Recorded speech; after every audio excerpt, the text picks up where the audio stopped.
Hello and welcome to another fabulous episode of the Musing Panda live stream where we talk all about Warmachine and Hordes. And why do we do that? Because we love it and we're so glad you're here. Joining me as always is the one and only Alex Cosma, who we have determined many times is not the one and only Alex Cosma, actually. So, Alex, welcome back to the show. It's good to have you. How are you doing?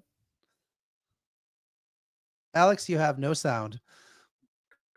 Oh my goodness. I'm dealing with so many audio disasters right before the show went live. I made the one mistake, which is don't ever touch your audio settings. So here we are.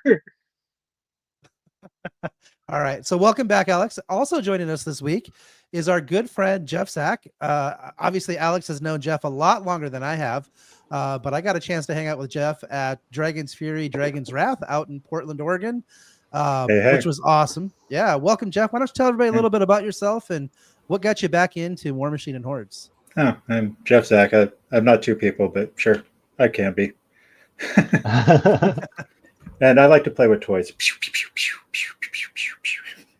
I've been playing Warmachine now for, I think, probably 12 years. I got into it as Hordes, playing with my friends in the garage, and finally got nerve enough to take my nerd outside and went to the game store and started rolling the dice there, and then got the the competitive bug. Did some things. Yeah. And you've recently returned to the game, right? Because you were on a little break for a while. Yeah, as you guys know, I had some medical issues, and which took me out, and I've been out of the game now about 7 months, and actually probably a little over 7 months now. And now that I'm recovered, I'm trying to get back into this whole thing and be a good player again. And it's taken some time. Well, I will tell you, it's good to see you not in a wheelchair, because that's how I met you. And shout out quick to your wife. So tell her I said hi. It was the most amazing thing watching her cart you all over the place and make sure that you were comfortable and everything else. It was fantastic. This week we're going to talk all about first steps in getting back into the game after coming back. If we convinced you last week, this is a good follow-up show, because we'll talk about how to get that competitive bug again and get those juices flowing. And then we're also going to spend some time talking about Nova and what was the other event? The Mox Bellevue Iron Gauntlet qualifier, both happening this weekend, opposite ends of the country. Fun times. All right, well, let's get started. Alex, I'll let you go ahead and jump in. It is Two Dusk Colossal's Emerald Dragon, and I'm insanely jealous because I have not even unboxed mine. Amazing, right? I'm such a slacker. And I mean, this is a preview of what I'm playing next weekend, technically. You're playing Two Dusk Colossals? Yeah, I am. Man. Actually, to kind of go into this, to get back in after a traumatic brain injury where your cognition is a little low, in my opinion, at least, you want to be able to just kind of push models forward and roll dice. So there you go. I approve. I absolutely approve. Plus, I want to hear about your double colossal dojo. That's interesting to me, for sure. Yeah, that's. I was going with Alex and Sean. So yeah. Yeah, we've been workshopping this for a bit. There may be it may need to be stuck back in the oven, but we'll see how Bellevue goes. Yeah, I'm not gonna sit here and say it's good at all, but there's some things that could happen. Yeah, I'll fix it for you. Okay. I promise. I can do that. Just to touch on some quick news and announcements. There were some big new model previews. So the Crix Hellraker, which was previewed in print several months ago, is now live for pre-order. So Necrofactorium is getting its Colossal. If you've been following news since November and happen to catch the rules leaks that probably won't be final, this thing looks really interesting regardless. And then Cephalix is receiving a new set of models with the Iconoclast Drudges. So that's a legacy faction that may be graduating to prime status a little bit, because they've certainly seen more releases than, you know, any of the dead factions would expect to. Those But models yeah, kind of reminded me of like what would Mana Wars look like as Crix models. yeah. Oh, they're super dope. But yeah, so moving into our main topics, Jeff, you know, let's tell us, you know, you gave us sort of what got you into the game. You know, Yeah. give us some of your history and experience over those long years, and you know, some of what your claims to fame are. Oh no, you're asking me the hard questions. My experience, I mean, beyond, you know, just game store, I don't know. Pretty much I got into it. I started getting competitive around 2018, 2019, and played a lot of Grimkin. Really, really loved Rock and Dreamer. Mm-hmm. And 2019, I won my big event, or won my first big event at NorCal, which kind of got me going. Getting Warfare Weekend qualified for the first time was really, really exciting to me. So I got to go to Warfare Weekend, you know, in 2020, I think it was, maybe 2021, the first time it was back after COVID. And I got taken out in round one. So that was not as cool. But kind of refocused. That's a fairly standard experience, first time in the qualifier. Yeah. Kind of refocused, and COVID obviously happened and went away ish.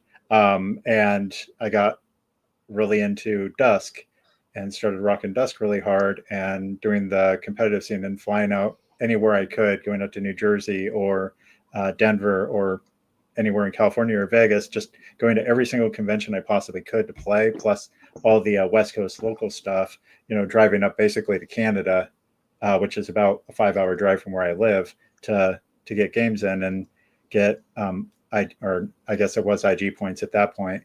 And I got a lot of them. I got a lot of points. I qualified again, and I did really well in a lot of events. And that got me an invitation last year with you on Team 3 to WTC, which was great. Mm-hmm.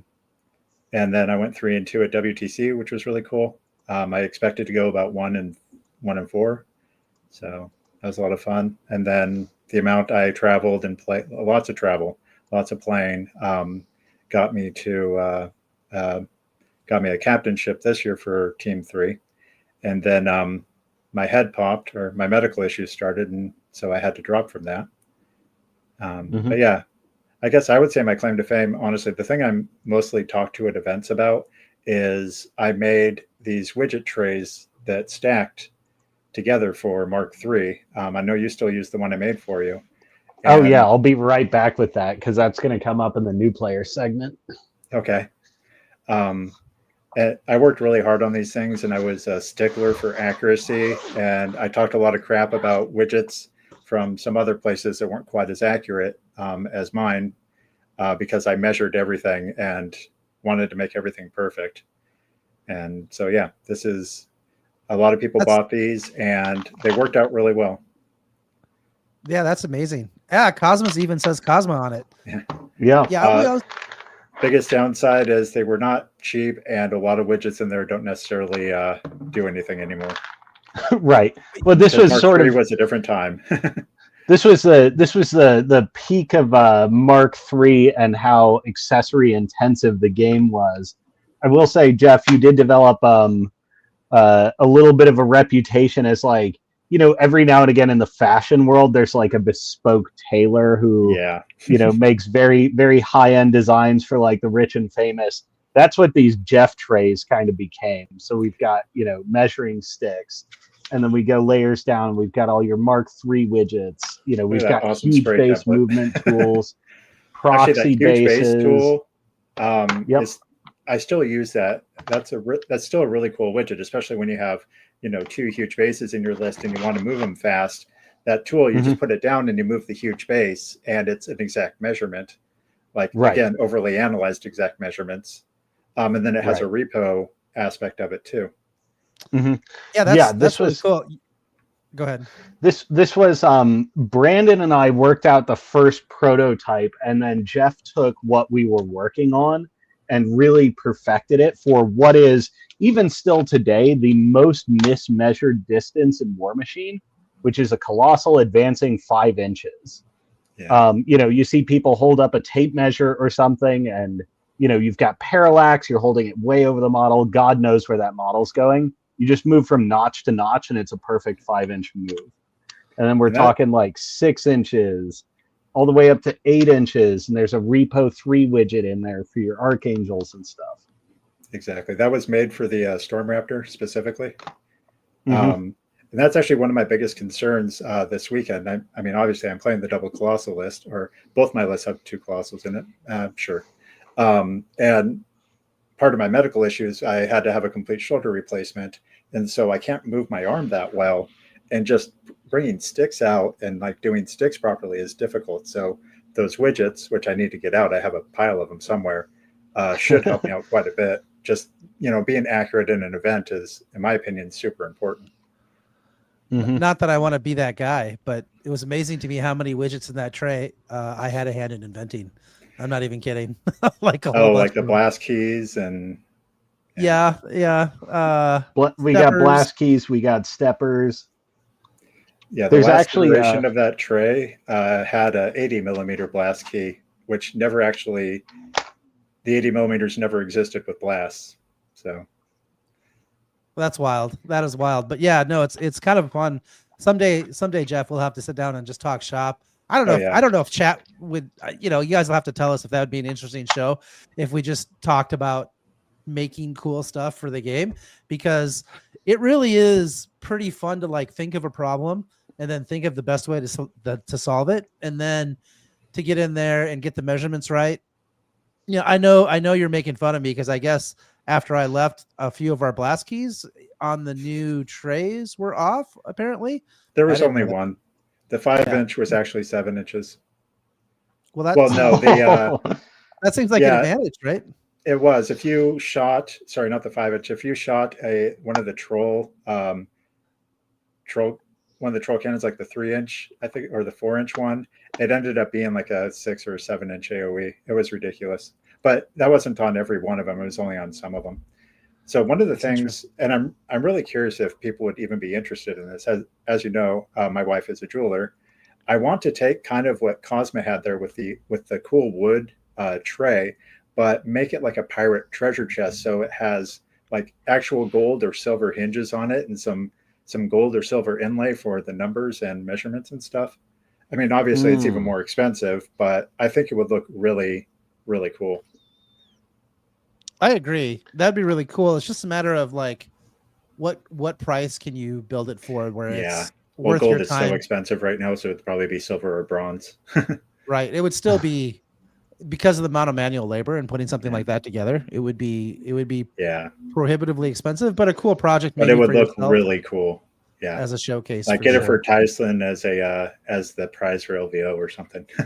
Yeah. I still get asked about this at almost every event I go to, and I'm like, oh yeah, it's Goeff Zak, like he doesn't really run the business anymore, but you might be able to sneak one out on the down low.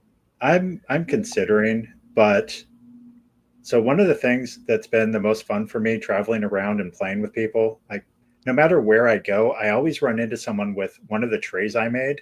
And for a while there, I knew every single person that bought a tray off me. But there are some out there in the wild that I made, but I don't know that person. And so I'll get paired with them because I always do. I'm like, oh, hey, by the way, I made that. I'm like, oh, what? Do you still make Do you feel like a douche when you say that? Because sometimes I do that. I'll be like, holy crap, look at those tokens. I remember when we rolled those out. Yeah. And they'll be like, wait, you made those? And I'll be like, well, kind of, Oh, I'll be honest. I feel more like a pretentious dick when I have like, the WTC tray. It's like, oh, well, or, all the WTC crap that I have. I mean, not the nerd cape, but the rest of it. And that makes me feel pretentious. Or like I have a cool trophy I won at NorCal that I almost used as my Infernal Gateway when I played Infernals. I'm like, no, that's pretentious.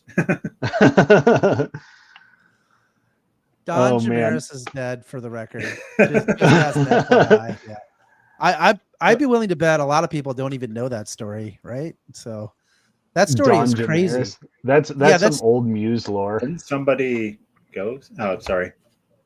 No, what happened was Josh was on the cast, and every time because once in a while I say something that comes across as really douchey, even though I don't mean it that way. So like, I don't know, last week when I said, yeah, usually I don't focus when I play Warmachine unless I basically really respect the person, right? I can see how people would say, that's kind of a douchey thing to say.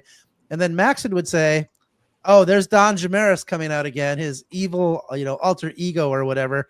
Well, somebody thought that was so funny. They created a Facebook account called Don Jamaris and then just started trolling people left and right and being like, saying things like, well, don't do your best, do my best. Just the douchiest things ever. And it took on that account got so many likes that it had, I think, almost as many friends as my normal Facebook account, which had a lot because I knew like every Warmachine player, right? So you start hitting the point where you think about legally changing your name. Oh yeah, and like and people, yeah, it kind of caught on. It was kind of a thing for a while, so it was fun. But yeah, no, Don Jamaris was definitely a thing, and so several years ago, I was playing at a team event with someone Cosmo is very familiar with, and I got paired against this guy, and he said before we played, "If you beat me, you're a much better player than I am," which is kind of douchey. Like he said it in a way of like, I think I know who you're talking about. Yeah, and I proceeded to win that game quite handedly, but it stuck with me as like a really dick. But yeah. No, yeah. Jeff and I have had the dubious privilege of playing, Don Jamaris's like the ghost escaped from the Facebook page and possessed a real person. Yeah. Thankfully, that's not very many people out there, but I don't know. So yeah, competitively, there's very few people that I've disliked. True. Well, so I have a segue actually from the Don Jamaris commanding full attention into what we're getting into with Jeff and sort of why he's a unique case to build on what we've been talking about being a returning player. When you are using your brain, human beings are a kind of very specifically evolved animal with this big prefrontal cortex that has essentially an override switch or a put in more compute cycles to basically anything our animal brain wants to do. From an evolutionary perspective, that turns out to be very, very expensive in terms of calories. And switching your prefrontal cortex all the way on, your body actually has a lot of hidden switches to say, nah, that's too calorie expensive. Let's just go on autopilot mode. So what's sort of hidden in the commanding full attention or getting the prefrontal cortex to play the game is actually fighting your instincts in a calorie-rich age to switch on your fully cognitive potential. And there's a little bit of a self-dig in there, like, yeah, I should probably be in prefrontal cortex mode every time I hit the table, but we all know we're all human. Yeah. Anyways, that brings us into sort of the cognitive end of things. And Jeff going through a recent medical thing that's left you grappling, very affirmatively with your human, cognitive apparatus and re-engaging with the game. I think I told you when we had a phone call last week that you happen to be in like a sort of rare quantum superposition of not just being a new player or a returning player or a veteran player, but being a new player and a returning player and a veteran player all at once. That's true. So I need to, give it in where that came from to really talk about it. Where like I had a stroke, so I got a little bit of brain damage, and I want to get into that a little bit, just in that the elasticity of your brain is like its ability to heal and redirect your thought patterns, redirect your motors. Like, okay, the brain can draw a new connection, and before I get into what you're talking about with returning, because it's kind of relevant. I think being so heavily involved in Warmachine and other strategy games, be it cards or just board games or whatever, really it helped me recover cognitively from that injury, because it made my brain a lot more elastic, and its ability to redraw paths apparently, and this is from my doctor, by the way, I recovered rather well and rather quick. Anyway, so yeah, coming back, I lost some cognition, I lost some muscle memory, and trying to regrow that, and looking at this game, and there was a time when I didn't even know if I'd be able to come back and play, which was depressing, but also kind of driving of like, this is something I've loved to do. And all these people I really enjoy hanging out with, I really need to get back. And having that, like, yeah, I've been around for a while and I've played in high competitive environments. Getting back to that level is almost mentally unattainable right now, but I know it's there. I know that doesn't really answer where you were going. It's just, to get there, I have to go back to like when I first started this game and what I did to get there, which is play and play and play and play and play for years. Right. Like, so I want to get back to WTC. I want to be able to convince somebody to have me on their team, and I know that's not really going to happen next year. So that's like you hear about people that get into like a massive car accident, right, and having to learn how to relearn how to walk, relearn how to tie their shoes. I've got a good friend whose dad had a massive car accident and he learned how to tie his shoes with his dad at the same time, right? When he was like 4 or 5 years old, they learned together and practiced together. Kind of a cool little story, very similar. Reblazing those pathways in the brain. So that's good. Relearning Warmachine, thank you. There is so much, like, where do you start? And what I'm realizing is there's a lot of rules that I like when I played Cosmo on War Table, and I didn't have my rules memorized, which is kind of a new occurrence for me. I typically, like, I know all my stats, I know all my rules, and to relearn that is daunting, especially if you're working in a new faction. I played against Stoll Dumbry last week or the week before, and it was a completely new experience for me, even though for some reason I bought 4 character boxes of them. I didn't read the rules, and I haven't had time to memorize them or experience them as an opponent or as actually playing them. So when you're getting back into this game, or if you're just getting into this game, one of the things you almost need to learn is the basics of your army, and preferably the army you're facing from a competitive standpoint, but at least understand your army and like, okay, I'm speed 5.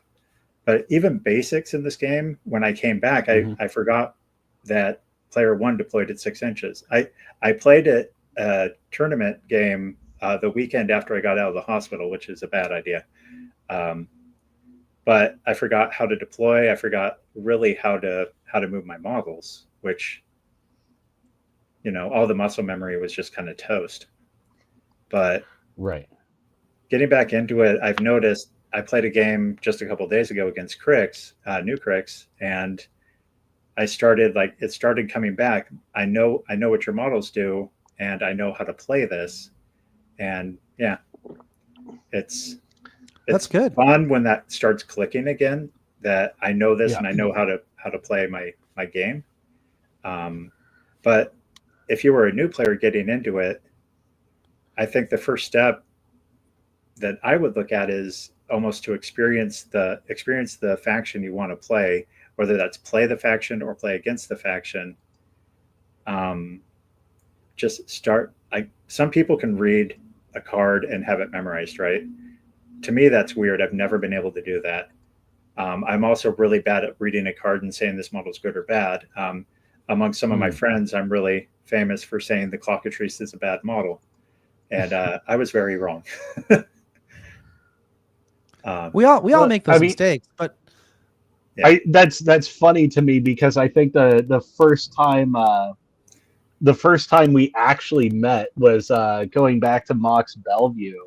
I think in 2018 is I spectated several of your games, including when you were at the top table fielding 6 clocks. Yeah, that happened. King of Nothing was my jam. I enjoyed playing that guy way too much, especially with 6 cockatrices, which was degenerate. I'll accept that. Host of Shadows with 6 cockatrices is gross.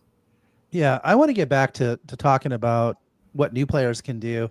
I think you hit on something that's kind of interesting that I hadn't really considered before, which is it'd be pretty cool if you sought out games of people playing your faction, right? Because presumably you've spent time studying your faction.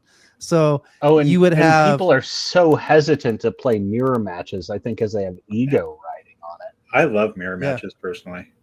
But sorry, go ahead, John. Yeah. Well, I was just saying it shortens the learning curve a little bit because now cognitively you're just trying to remember what one army does, right? Not what 2 armies do. Because, presumably, let's, like, for example, if you played a dusk on dusk matchup, you would know what the cats did. You would have an idea what the archers did. You would know, what an eidolon is capable of and what its base stats are, probably, in theory, right? So I think it's a good way for new players to think about, like, oh, I have this other person who's also learning or is newer and playing my faction, and you can play totally different casters, totally different lists. I mean, I think that's the great beauty of Warmachine is it's so easy to build different lists with different casters and have completely different takes because every Dust player I talk with thinks I'm insane. So yeah, that's totally okay.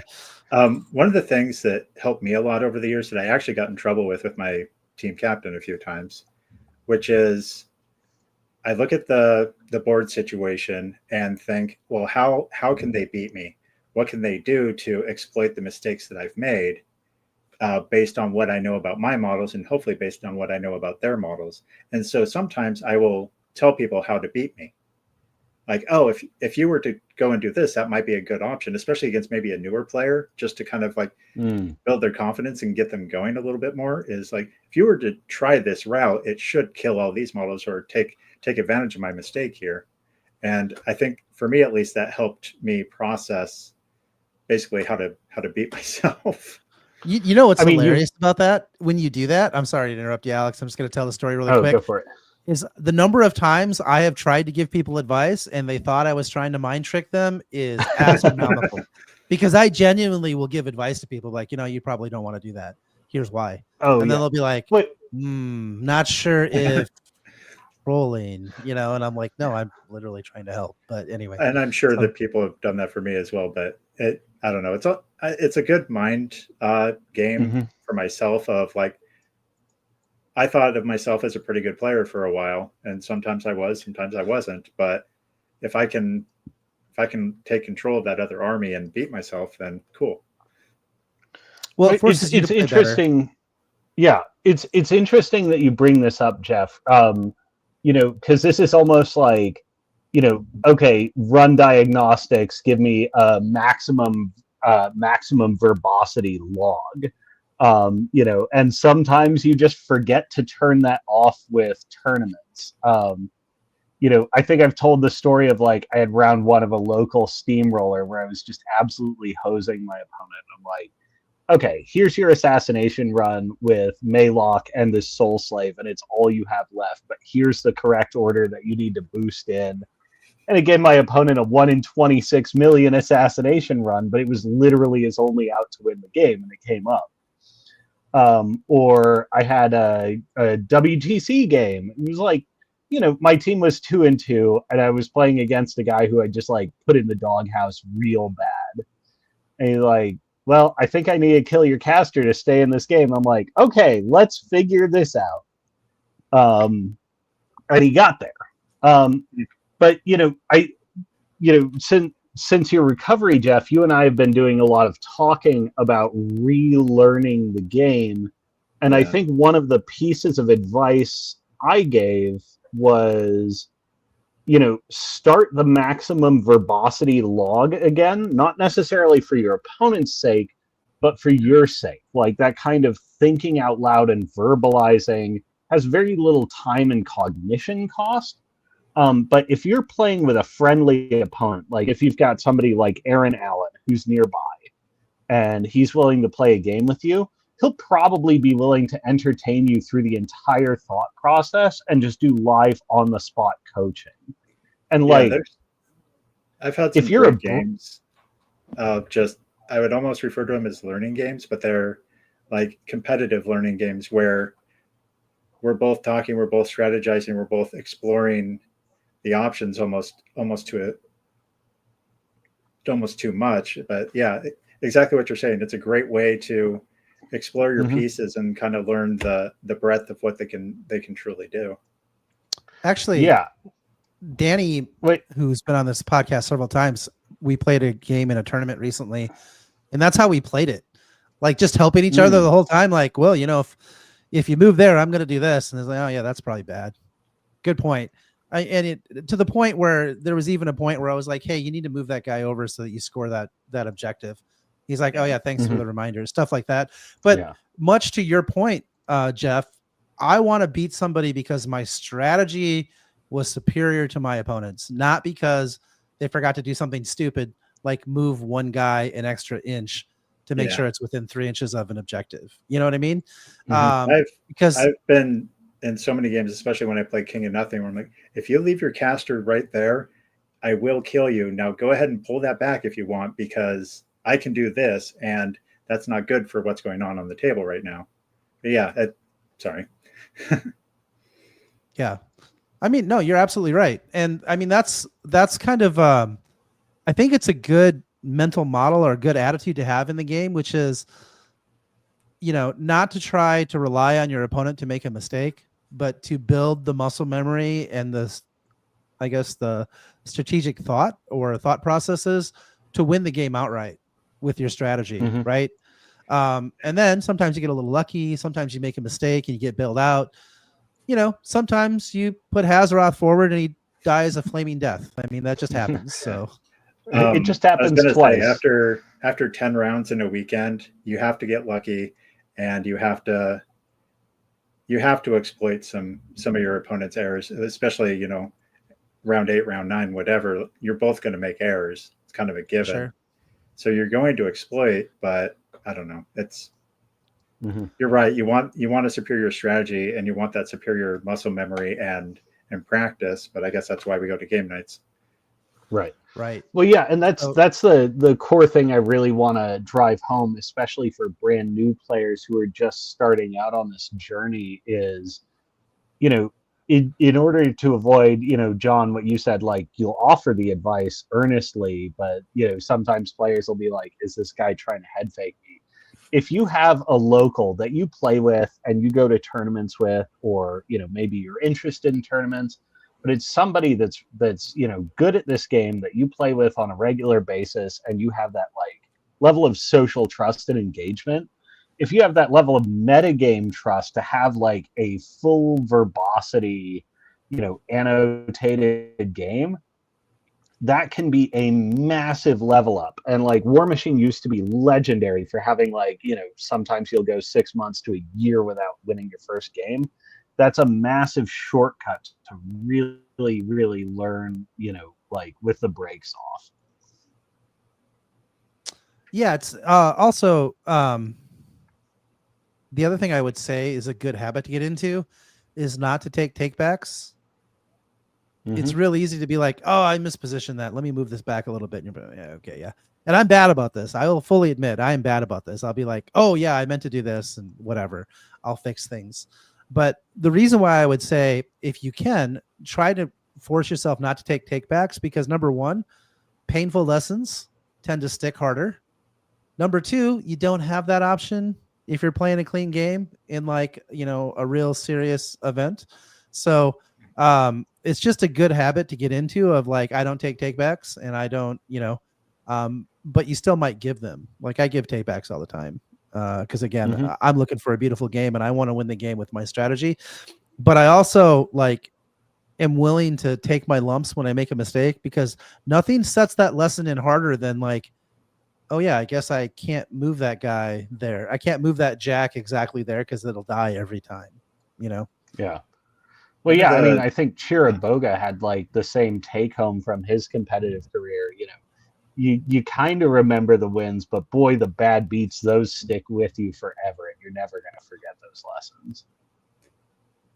Kind of to what Chad's talking about as well, but also with takebacks. One of the great lessons I learned from playing Brandon Owens was how to lose, but which actually is a very important thing in starting Warmachine, is how to not have your ego on the line so hard that losing a model or losing a game really costs you. But also, like, just playing that discussion with your opponent. I'm going to move here. Do we both agree that this is what happened and this is the result of this happening? Like, I'm going to move 10 inches here and that is now 15 inches away from this building or whatever. Like, having that agreement, there's no, it removes the take back thing. So everybody is in agreement on the state of the table and the state of the models. It makes for really clean play, which is, I think, what we all really want at the end of the day. You just have to be careful, because you can agree to something, and then, as we all know, you're like moving models and fudging them and moving them a little bit. And you're like, okay, so we're more than 10 inches apart. And you go and measure it, and it's like 7.5. You're like, how did I do that? I don't even know how I did that, but you can do it. Trust me, because I have done it.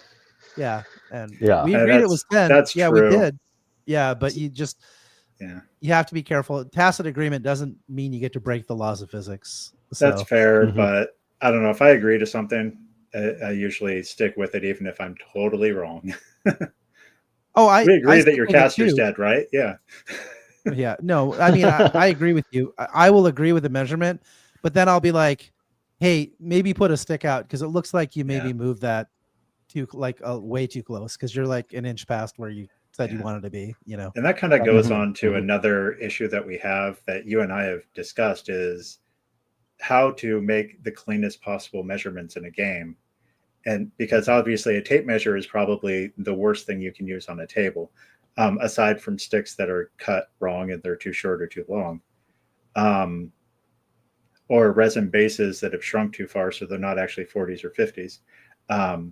Sorry, I could go on and on about that apparently. But a clean game state is actually harder to attain than it probably should be. Yeah, I don't disagree with that. One of the things I would push back just a little bit on is, I remember vividly, I was playing in semifinals of TempleCon, maybe, and I was being real picky with some measurements, going through rough terrain, because we all remember back in Mark II days, it's like, well, you're actually going 3.76 inches through this rough terrain. So I think you're, just a width of paper out, and Josh Maxson, who we share a birthday. I don't know if you guys knew that. Josh Maxson and I share a birthday, and he was the angel on my shoulder that kept me out of trouble. But he literally looked at me while we're watching this game, and I'm like, why the sour face? He goes, do you really want to hear this? And I'm like, yeah, I guess. He's like, well, you're kind of being a douche right now. And so I want a really clean game state, but there are certain concessions that you have to make where I think it's okay to say that's close enough. You know what I mean? Because it is a game where the game state is never maintained. Models are always bumped. There's always going to be things that are a little bit too far, get moved a little bit too far, even if you're measuring with a stick. Like, it's real easy to move the model in and then like brush it with your finger and you moved it a quarter inch further, or a millimeter further. And actually, you're like, finger got it. Yeah, and then you move it back and then you shorted yourself. So like, yes, while I agree maintaining the game state is important, but you don't need to be a professor about it, right? Yeah. You could be like, okay, that's close enough. I think you got it. Yeah, we do the best we can. Yeah. There's two edge cases to this, is I'm not going to name them, but there are at least two very famous players I can think of who are no longer in the game, who would exploit this room for error. The fact that it is a physical game. It is human beings, flailing their meat tentacles to move tiny plastic or resin pieces across a felt board. There are people who did have a history of exploiting this, and thankfully they're no longer in the game. But Jeff, something a good friend of both of ours once said, Ben Fitch, was, in tabletop games, the game state is not held by the models themselves. It's held in the relationship of trust between the two players. I agree with that. Yeah. And when you're sitting down with a serious ass, when you sit down at a game night, your ambitions may be all over the place, like have fun, blow off some steam, forget about work, enjoy each other's company and roll dice. But when you sit down to a serious ass game at a tournament, maybe a particularly high stakes tournament, you and your opponent are both sitting down with an agreement that we want to play, not just a beautiful game, but also a correct game. And, what we've been sort of talking around with, like, hey, put down a stick, check that, or like 10 turns into 7.5 real easy, is, the actual integrity of the game state is based on your relationship with your opponent, and both of your desire and agreement to have that game be what it's supposed to be. That's a community norm that Warmachine is by and large legendary for, and something that I think is just worth observing and really making a point of. You wouldn't be playing this competitively if you didn't believe it mattered to do it right. Can I riff on this for just a second? Yeah. Having played several other competitive miniature games, I won't go into which ones or whatever, but one of the things I noticed, and I wanted to see if you guys agree with this, but you can get massive advantages for one being more disagreeable. So if you just fight on everything, eventually your opponent will be browbeat to the point where they kind of just let you have your way, and you just garner massive advantage over time. And you can also gain tons of incremental advantage by fudging game state in your favor. And so what I found is a miniature game is actually a terrible endeavor for competitive play unless there's an incredible social contract between the two players, which is why I think Warmachine is one of the reasons why it's so special, because by and large, the social contract I have found to be much stronger in Warmachine than in any other miniature game that I've played. Because like I said, if you don't have tacit buy-in from both parties that are involved in the game, it's impossible to police game state. Like I've seen some crazy things, like, spending an extra focus to make an extra attack when it clearly didn't exist, but you lose track, right? Because one person's marking damage and the other person's rolling dice. Okay, take another 6, take another 4, and you might not realize, oh, wait a minute, that seems like one too many die rolls. Like you might miss it, just stuff like that. As a matter of fact, there was a guy in Minnesota who was well known in our regional area that we used to call cheats per minute. Like you just had to watch him every second of the game, right? But the cool thing is you just start calling those people out, and eventually either they stop or they go away because they just know that they have to compete if they're forced to compete on a fair level playing field, because they have cheated themselves and they've never learned how to play in a clean state game. They can't survive if they're held to account. So anyway, I just wanted to riff for a second on that because I think it's important. Can I hit on that point for a second? Yeah, because so 40K has these groups of judges or communities that they talk with each other and they maintain like a ban list, or like this person's banned for a year, this person's whatever. I'm not saying we should ever do that in Warmachine. I don't think we have the community to do that. Like we don't have a large enough community, and it makes a barrier to entry that's kind of not cool sometimes. But like you're saying, I've run into known players that are an issue, and there's a word of mouth where, yeah, that player is an issue, so the judges have to watch him, or when you play him, you have to be extra tight. That makes just like you're talking about getting into a game, getting into competitive, and it's kind of up to judges or up to the TO to maybe not pair a newer player into someone like that, which can be a difficult thing to do, but definitely a bad play experience is going to be the quickest thing to get people out of the game. And I've seen it happen in some communities, and like, I don't really want to talk about specific people, sorry, but I was in a community where we had a player that would just want to play against the new player that just showed up for that night to get like a friendly game in to see how this game was, see if they wanted to play it. And they would just curb stomp them and make it completely miserable. And we lost some potential new players because of that. And that's just, to me, the worst thing for this game is to chase people away with bad experience. My name is John. I have done this on accident, not even intentionally. I remember one time we were playing like battle box games. I didn't have a battle box. I was like, I'll just play P7. He's got old man stats and a single avatar. I put Defender's Ward on the avatar, and these poor Signar Jacks are just like, oh, I come up and I hit it. I'm like, oh, cool. I took 4 damage. Okay, I kill all your Jacks. I'm like, oh, this is. I vision that. Yeah, this is probably a mistake. I'm kind of like, I'm better now, but when I was younger, I was incapable of throwing games. Like, I'd just be like, so I'm not the best person for demos or for teaching new people, because I have this habit of, I feel the same way. I'm not a great new player experience. So I say that sometimes I am. It depends on how I'm feeling. Like, if I feel like an idiot, then probably not. But I don't know. It's important to me, and I can call it out when I see other people do it, but I don't necessarily call out myself for doing the same thing. Let's talk about Legionnaire's comment. I think it's important. So, what do you guys think? Should there be a watch list for problem players for high level tournaments? I would like to say yes, but there almost is, and it's just word of mouth. Like, you could ask Tyson, who's a problem player that might show up at LVO, and he'd probably give you a list of 8 people.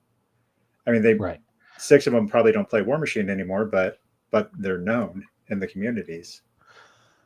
Well, so you can have a whisper campaign that can be like very pro-social and be good for your community, but it's very easy for that to turn toxic too. Correct. So it's not necessarily how you want to have the standard be run. Because you do want, if there are people who are going to be problems for the integrity of the community, you do want them to be watched. This is, by the way, when I was assembling this outline, not a direction I thought this conversation would take, and so I didn't include it. But one of the things that used to be, a sort of staple back in the day, and maybe not a lot of people know this, is for most of my time going to the WTC, there was the USA committee, that set the rules, handled some level of coordination, managed entry fees and stuff like that. And then there was a selection committee, and this was typically made up of event organizers and large regional judges from all over the community. And you used to have to put down references, by the way, like essentially character references. But this selection committee was responsible for, between the 3 of them, knowing who everybody was and being capable of like chasing down references and inquiring after people's conduct and play. And, that's something that's actually like, whether it was COVID, whether it was a slow metagame collapse that was Mark III, one thing that was lost for a period and is starting to get rebuilt is the sort of trans-America broader metagame. So there was particularly a very strong glue in the Midwest holding the country together. John, I know you were part of this. John, I know you remember the Hacksaw era, because Hacksaw was also like king of the high integrity player watch list, and wound up instantiating that culture in others. But you had the West Coast, and then you had the Midwest, and you had the East Coast. And there was a period of, a bit of a Midwest metagame collapse where the bridge got lost. And it's interesting to see that we're rebuilding that for, like having a consistent, because TOs aren't necessarily bound up in ego wins or ego losses. And, like if you're a TO and having to make a lot of judge calls, you come around fairly quickly to no, the integrity of the game must never be corrupted. You know, what do you think? You know, do you feel that network is still intact, and do you feel we still have like the right kind of culture for managing, you know, player watch lists, as it were? All right. So I'm going to make a few comments on this. First, I have no idea. I haven't been on the national scene long enough to make a comment on this. I can only speak from experience. I will tell you, I think it's really important to take the right attitude. So one of the things that we tried to do at Muse is we never tried to name anyone. Okay. We might call somebody out. So you knew you were called out, but we wouldn't name you and we wouldn't shame you for the sole purpose of, we didn't want to create something toxic, particularly if we didn't witness something. Now, if I witnessed something in my history, I would immediately go tell the judge and say, you need to actively watch that table. That player is cheating. Okay. Because I can't say anything to the players, interrupt the game, say this is a competitive game, but I would send the judge over there and the judge would watch and then get things under control pretty quick. And then what we would do is we would make it a point to talk to players that became a problem. Because I want to stress this, because I have found myself getting this way when I really cared about winning. And that is being tempted to fudge things a little bit. Like, I really need this to be in. You know what I mean? And I really want it to be in. And I kind of can see that it's out, but I'll argue that it's in. And I've caught myself wanting to do that really bad, even have probably stepped over that line a few times. Okay. Just being completely honest, where I got caught up in the competitive moment and I let it get the better of me. Okay. Yeah, that's I've done the same thing. It's a hard instinct to get over and become okay with. It is. And so what I'm trying to get at is, as a community, if you see something, say something to a judge, let the judge go take care of it. And then if you have somebody in your community, you sit down in a quiet place with them and just say, hey, you're not fooling anybody. You are destroying the integrity of the game. And I don't know if you're doing it intentionally or not, but you have to clean up your play, because there's literally, true story, there are some people that are just sloppy. They just are incapable of being precise with their movements. Like I've played with some of them, and I'm just like, no, look, let me teach you how to move your models so that you don't tilt half of the tournament playing crowd. Now, it sounds worse than it is. Honestly, I've had very few of those conversations with people, because most people get it, right? Like, I think we set such a good example and we talk about it that I just feel like, you know, shows like this, shows like other shows, if we're always talking about it and we're talking about maintaining a clean game state and bringing tools and demonstrating, and like, the community just get it. Like, they just start to understand it, and it becomes ingrained in the community. And I saw it happen in Mark II. We helped with that. I you know, I'm not going to say that we instilled that, but we certainly made it a point to talk about it and make it important, because it is.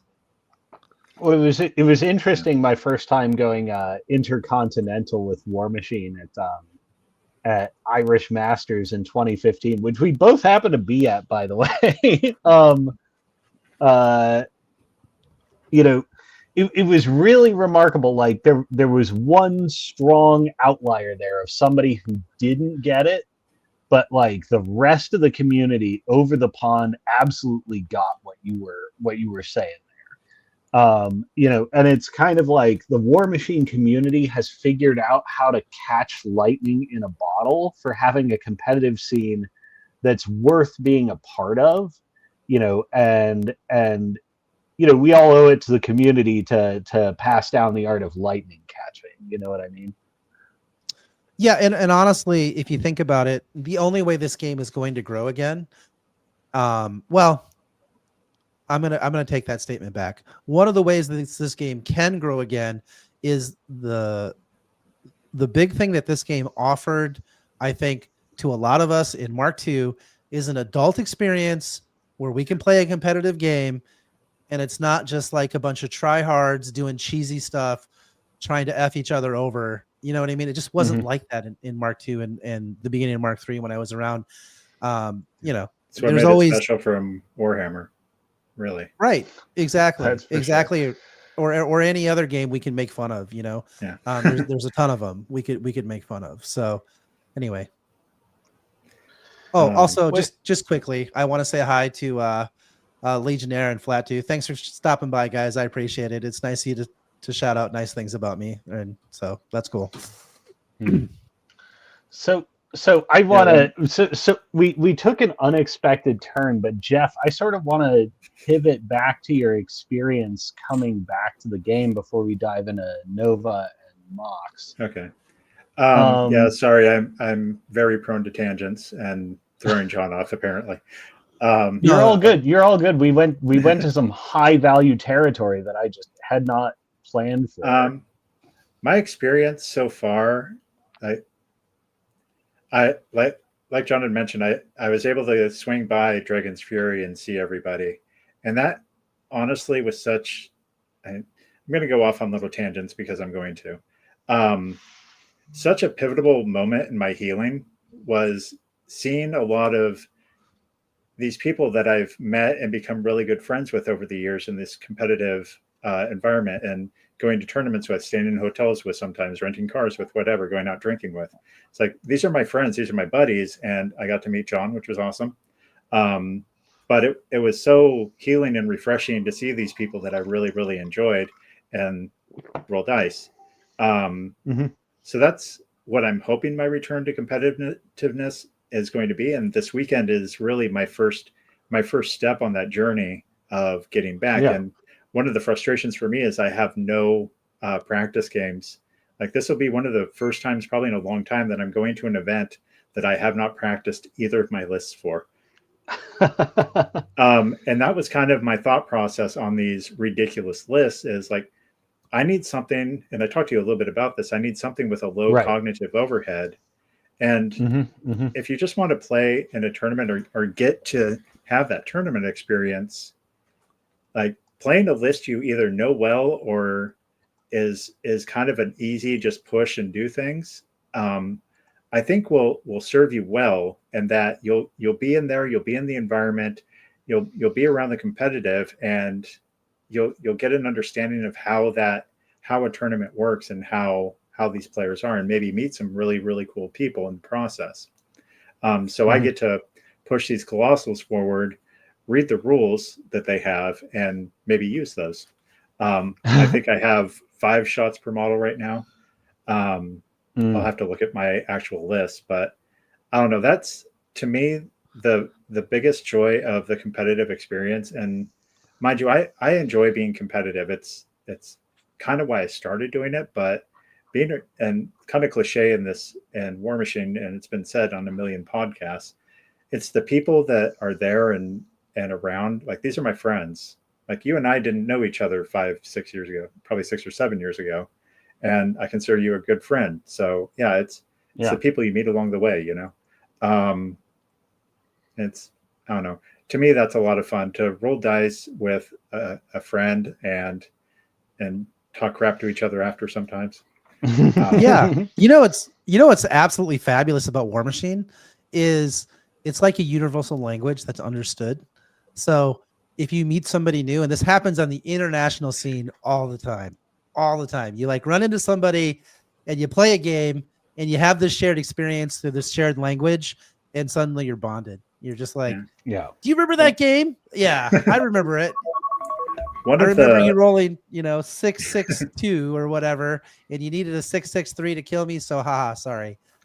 And the growth aspect, like if your goal is to grow and be more competitive and do better in tournaments and whatnot, if you have your own Cosma, which I highly recommend anyone to get their own Cosma, but to sit down and talk and philosophize about the matchup or the game in a way that, like, if I play Cosma and he destroys me, I know that, like, I can call him the next day and he's going to remember exactly what he did to me. But also, like, have some philosophical advice, like, hey, read this Art of War style book or whatever, or check it out and take some learning from it. And that was kind of last year in the build up to WTC. I got to talk with him a lot, and it was kind of, I guess it shouldn't be surprising, but it was pretty cool to me to go down these books and general's advice or whatever on military strategy and see how much it actually related to Warmachine in this tabletop game that obviously, I don't know, the teachings of like know your enemy and know yourself, know what you can do, know what your enemy can do. And if you want to take advantage of a situation, like, get the high ground, Anakin.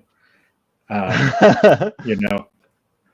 Wait, so that's something I was really dying to ask you, because I've identified, at least for my mind, what jumps out at me, 5 core areas where game knowledge really comes into swing, or where you have to cultivate it.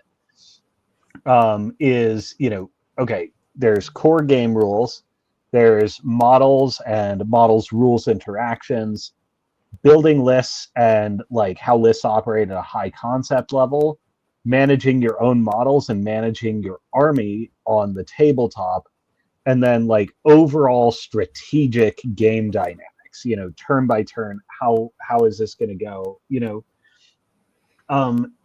from your quantum superposition, which of these areas have you found to be the one that is like the real the real success leader? Like, which of these, if you're a brand new player looking to elevate your game, which of these 5, like focusing on them, have you found really pushes your gameplay level the fastest? So for me, getting back into the game, or getting into the game and understanding what I'm going to be doing, I like to deep dive into my faction. Knowing your army and your list, and not necessarily knowing it, but having an understanding of what you're trying to accomplish with your list will open up so much more. Like, okay, well, this list shoots, and here are my power pieces that I need to really utilize to push my edge. And then from that point, you can look at your table, your terrain, the scenario, whatever, and try and visualize, this is where I'm going to be going with this. This is where I'm going to put Moraine, because Moraine is the best caster in the world. Or like, I'm going to exploit this game, if you will, like with Mirage on Moraine from behind this forest, and that's how I'm going to win. Then you can kind of go down that road. But the way I personally get there, typically, like if I was going to get into Old Umbry, I would sit down, honestly, and I would open the app and I would listen to some of the deep dive podcasts on Old Umbry. There's smarter people than me that have dove way deeper into that faction, and it kind of gives you an idea of what their models do. But getting some technique advice almost from these podcasts of like, okay, well, this model is something I would do this with, and a lot of these players do that. And it's not necessarily a podcast specific thing, but like sitting down and talking with somebody who has game knowledge that you respect, and kind of chatting about, okay, this is the army, these are the pieces, this is what I'm thinking, what do you think you can do? And I don't know, building from there and having a plan when you get to the table that you can adjust based on terrain or scenario. It makes it, for me at least, a lot of getting back into cognitive load. There's less cognitive load because I'm setting my tray down at the table with a plan already in place, and then I just have to execute that plan based on the variables that are in front of me. And honestly, even last year and the year before, that's how I played Moraine. I had a basic plan for her, and when I looked at the table, I went, okay, this is where Moraine lives, and that's where my opponent's going to die, or like that's where his colossal is going to go down, and I can work with this. And visualizing the movements to accomplish that really got me a lot of wins. That's good. Yeah. So getting back into it, it's kind of the same thing, but for me, the true understanding, know yourself before you really know like learning all the pieces in this game, just like it's always been, is almost impossible. You're probably never going to be there unless you're a special person that can do it. So knowing yourself is the best thing you can do. That's a good place you're concentrating on the first half of Sun Tzu's maxim. If you know yourself and you know your opponent, you need not fear the result of 1,000 battles. And what's interesting about that is knowing yourself to the hilt means you actually free up the rest of your mind to, as you go, experientially, begin to comprehend your opponent in his depth and his fastnesses, and calculate how do you defeat it. So know yourself as maxim number one. Okay, just as an aside, y'all get your own Cosmos. This Cosmo is my Cosmo. I just want it to be said. This Cosmo. we could talk about it. There's going to have to be some sort of. I used to sell coaching services. I only got a couple of clients, and they terminated me very quickly after the advice I had was very unsatisfactory. I love your advice, man. We've talked multiple times. I feel like we've had some great conversations on just philosophy and how it applies to Warmachine. I can share, but anyway, there is something I wanted to bring up that I think can help you a lot. And that is, if you don't have somebody in your local meta to talk to, but you do know somebody that's a well-known player and, puts boot to rear end that you'd like to talk to, reach out to them. Most of them are like, I know when back in the day, I talked to all kinds of Protectorate players, and, I always tried to respect what they were trying to do. But I will tell you, if you ask for somebody's advice and then you argue with them all the time, it will annoy the piss out of them. I'm speaking from experience, because, if you don't want advice, if you just want to be told you're doing great, don't waste somebody's time. You know what I mean? But if you truly come at it with the heart of, I want to learn and I want to get better, and you can have disagreements, don't get me wrong. It's okay to push back, but there's some people that reach out to you that just want the affirmation that you think they're smart. And then there's a lot of people that reach out to you and they just want to really enjoy the process of getting better at the game and think about the game maybe in a different way. And so you can challenge them that way. So anyway, most of us love talking about this game. But I've been in the position where people are coming to me for advice locally because they think I know something, like, oh, what's the meta look like? How does this interaction work or whatever? And I'm like, at this point, I've been out of the game for 7 months, so a lot of things have changed. Also, I would say I'm kind of stupid at the moment. So I can't, give you advice from on high. It just doesn't exist in my brain anymore. So find your own Cosmo, but maybe one that hasn't had any injuries. Wait, go ahead, John, please. I was just gonna say that I'm just laying the groundwork that this is my Cosmo. I will share him to some degree, but he's got to let me send him. This one is mine. He's got to let me send him 7 to 21 lists a week or something. I will entertain I will entertain all kinds of bizarre dojo machine. I mean, this is how me and my roommate cracked that in late Mark II, early Mark III. Kaya 1 is the most busted caster in Circle. Kruger 2 was the most busted caster in Circle, and I won't hear any different. He's the most consistent, but he's the most busted. I hated playing against Kruger 2, even though I had to beat him to win my first event.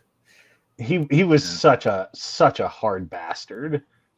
Whatever. Quit your whining. Yeah, I'm sorry. I've said John's this, like, I had to deal with years of Keith on Haley 2 and Lich 2. Do you know what I've been through? Yeah, it's just like I can't take anybody seriously talking about how hard it is. Like, shut up. It's fine. When I first started playing competitively, like going to little local steamrollers and whatnot, I would happily say I never played against Signar or Crix in Mark II because I never won round 1. That's funny. You can't play the winning factions if you never win. Here's something I want to tell new players, since we had a new player focus. One of the great, and I think I'm sure I've said this before because I say this all the time, but one of the great things about Warmachine tournaments is you get paired up based on your skill level. So the first round, you might run into a killer. The second round, let's say you lost, you also face somebody that's 0-1. And eventually, if you lose enough games, you will fall into the pool where your skill level fits. And because there's so many new players, everybody has a place in that hierarchy where it's going to feel comfortable to play the game. Where, if you have somebody else that's new, you're not just getting sort of turbo obliterated on the board, if that makes sense. Right. So, yeah. I had one of my college professors, Mr. Cooper, if by some freak occurrence of nature this happens to make its way to you, he was my logic professor, among other things. Used to run informal chess tournaments for his students. And we'd play chess, and then we'd talk about the game, and then we'd talk about intellectual growth in the context of chess. And one of the things I will never forget is Mr. Cooper talking about, because he'd rate his students, starting with an ELO score and track us through tournaments. And he would talk about his own ELO score, and he'd say, like, yeah, I'm low 1600s, which is like, essentially, I forget whether that's expert or master in most chess systems, but he'd say, what I'm actually looking for in a game is, finding a chess opponent who's high 1800s ranked, because that's the kind of player where I can lose to them.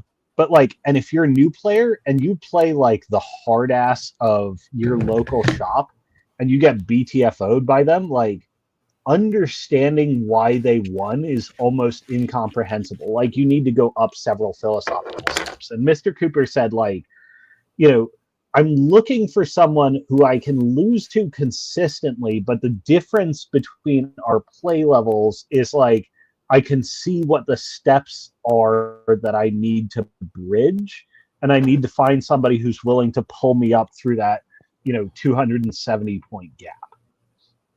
Find your local hard ass who has the error log turned up to maximum verbosity, I guess. Yeah, that's the other thing too. If you do end up playing a game against somebody who's a much higher skill level, just ask them for some high level advice. I wouldn't ask them to get into the details, but if they give you just some sweeping strategic things to think about, hey, you overcommitted, you put your whole army in front of me and I ate it, stuff like that. So that when you go back and review the game, which we've talked about a lot, right? There's nothing more valuable than reviewing a game. As a matter of fact, I'm kind of jealous of Jeff, because what's going to happen is he's going to play his first round at the tournament this weekend.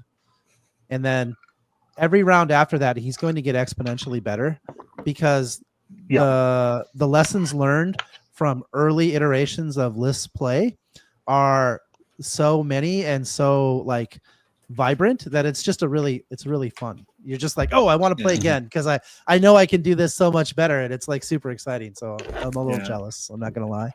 One of the things that I learned in occupational therapy in the hospital, oddly, that applies to Warmachine, is journaling. Almost after a match or after a game, or even after even war table, in person, whatever, writing down everything that happened, whether you can record it or not, writing down everything that happened, things that went right, things that went wrong, how you felt about these situations, and just kind of sum it all up at the end. I was supposed to write that about every experience I had throughout the day to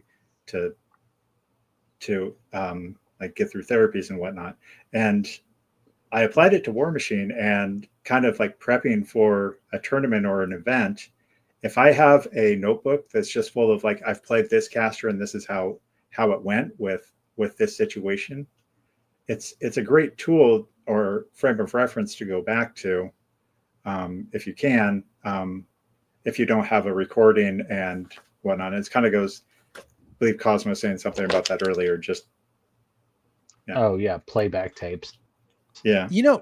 Actually, that's really, I hadn't really thought about this, because I've never taken notes about games. But if you and Cosmo will speak to this, because he always speaks to these kind of things. But one of the ways that you can learn quicker is if you do something that can, a certain percentage of it will stick with you. And if you write something, a bigger percentage will stick with you if you hear it or if you read it, right? So the more different ways you can put it in your brain, the more likely the lessons are to stick. So playing the game and then writing about the game and then reading about the game. And then if you really want to be weird about it, you could narrate it into a microphone and listen about it. You could really stick those lessons in your brain and shortcut your learning. Maybe that's a bit excessive, but there's a lot of studies in how people learn, and it's just a way to like write. Journaling is an excellent idea, I guess, is a short way to say that. I mean, yeah, and that's how I 2014, 2015, when I decided the competitive life was for me and that I really wanted to do this and be good at it. One of my shortcuts is I figured out a camera situation and did like Michael Jordan and just made playback tapes of every game I played.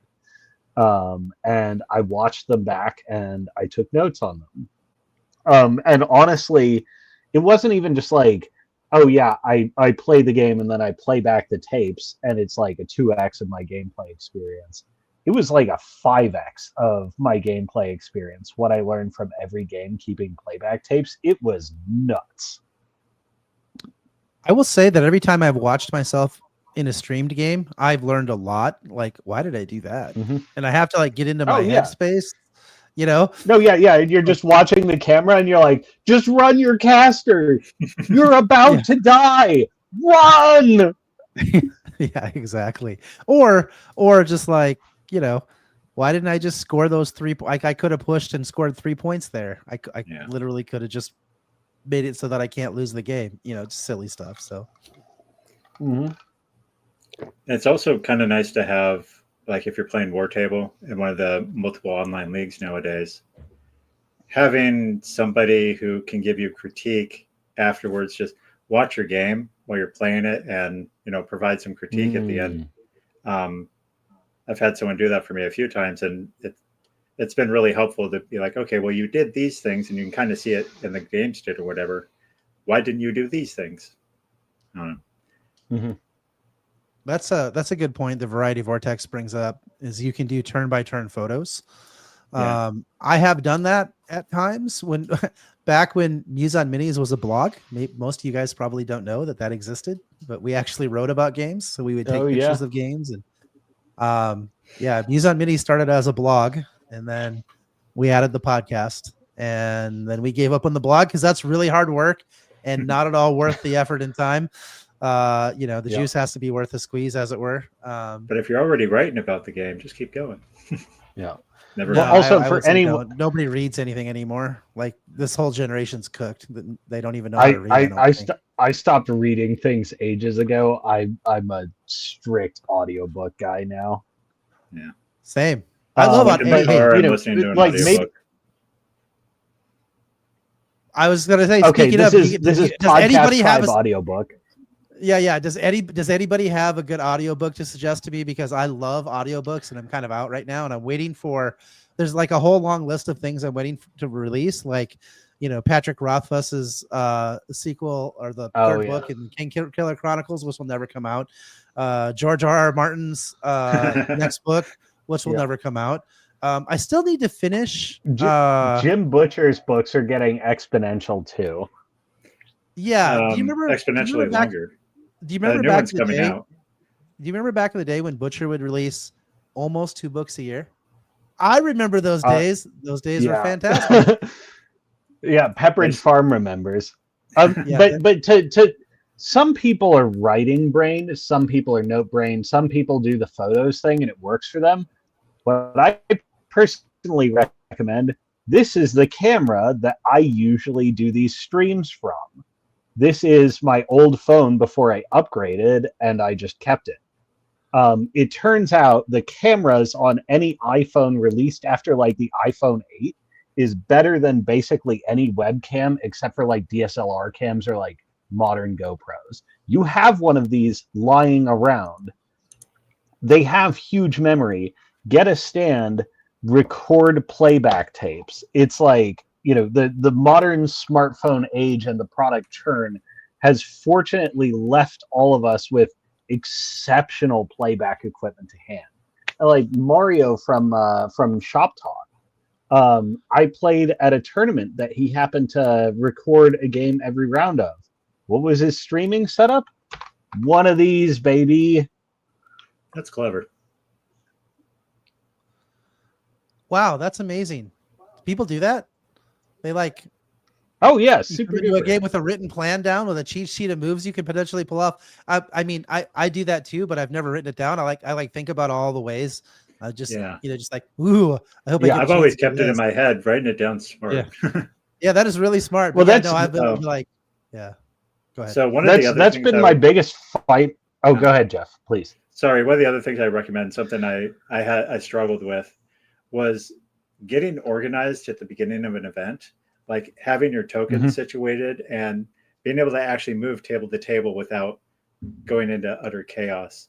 And I've struggled with that for most of my Warmachine career, and I'm just now starting to get like, okay, day before, this box is for Moraine, this box is for Helith, and I have all of my list effects in each one of them, and I try not to get them mixed up.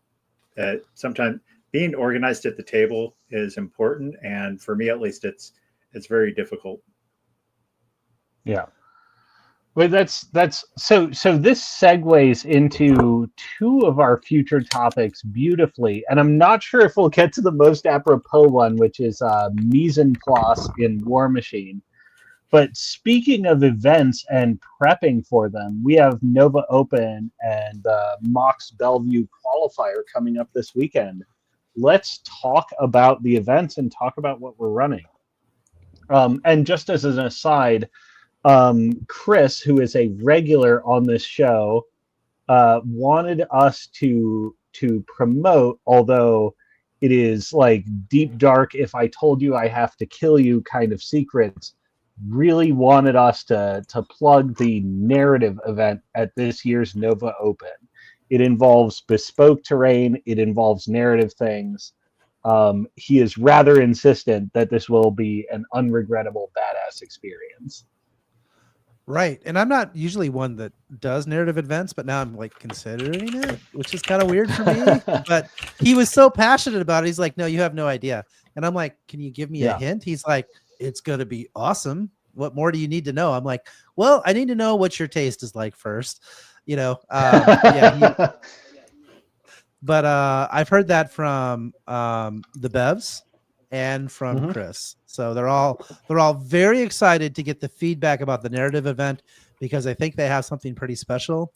And I know Steamforge is going to be on hand, and I'm not sure if they're participating, but I wouldn't be surprised, because it's exactly up some of those guys' alley. Like, I think they would super enjoy that. I don't know if Jamie can stay away. Is Jamie coming over? I don't John, think Jamie. Speaking, I have no idea. But speaking of, take us through Nova. Okay, well, Nova's great. There's a big team event on Saturday, 3-man team event, which I don't have a team for because nobody likes me. Fine, whatever. I'm not hurt. I'm not going to complain about it. Friday, there is the IG qualifier, which I will be playing in that. I think there's narrative event every night. And then Sunday is Masters, and there might be another Steamroller tournament, I think, on Sunday, potentially. Mainly, I signed up for the IG, and then I'm pretty much only going to go for a day or two, mainly because right now my life is crazy.